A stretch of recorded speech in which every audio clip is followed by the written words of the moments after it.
In the previous videos, we saw how ball sports and the very concept of the ball originated in Asia and the Americas. But now, let's dive straight into the creation of football. So go ahead and leave a like and follow our page if you enjoy the content.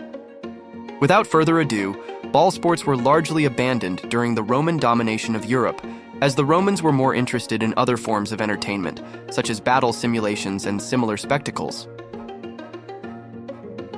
However, outside their empire, things were a bit different. The Celts, a people who resisted Roman rule until they were eventually conquered and their history nearly erased, were passionate about ball sports.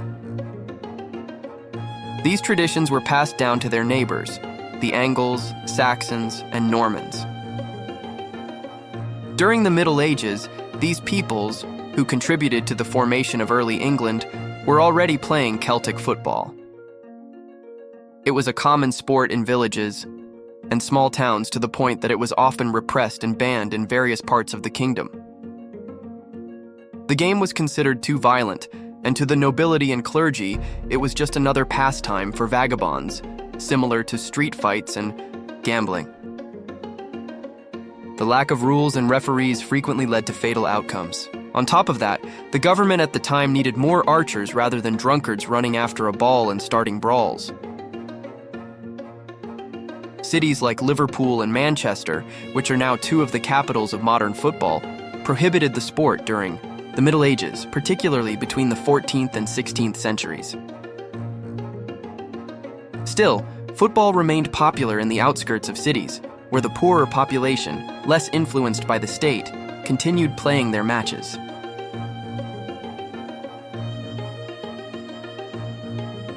During the reign of Charles, football had become such a widespread phenomenon that authorities decided to embrace it in a more supervised manner.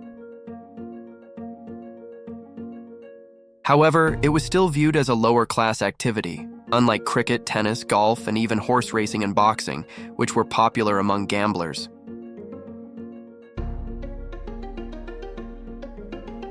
These sports grew and spread alongside the expansion of the British Empire during the Industrial Revolution, gaining significance comparable to the ball games of the Mesoamericans we discussed in the previous video. Just when football seemed to be thriving, the 19th century brought a new wave of persecution led by the Methodist Church and the upper classes, nearly causing the sport to disappear. Once again, it was seen as a barbaric practice rather than a gentleman's game. Football only survived, thanks to one place beyond the reach of both the government and the church: public schools. These schools were seen as chaotic havens for all sorts of dangerous games. While they officially educated the sons of aristocrats and emerging merchants, their real focus seemed to be on physical activities rather than academics. Latin, Greek, and theology were taught, but the heart of these schools lay in their rough and often violent games. This environment turned them into breeding grounds for gangs. Students engaged in animal fights, human brawls, stone-throwing contests, and even seemingly innocent games like tag, which often escalated into battles.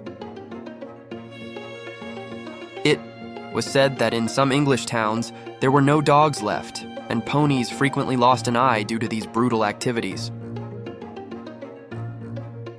These institutions were so anarchic that the military had to intervene multiple times. Despite this chaos, football not only survived but evolved in these schools. In different cities, the game developed unique styles. Liverpool schools emphasized passing techniques while others focused on dribbling. However, violence remained a core element. Eventually, the government decided to take action and turn this savage game into something more civilized. And that's exactly what we'll explore in the next video of this series. Don't miss it.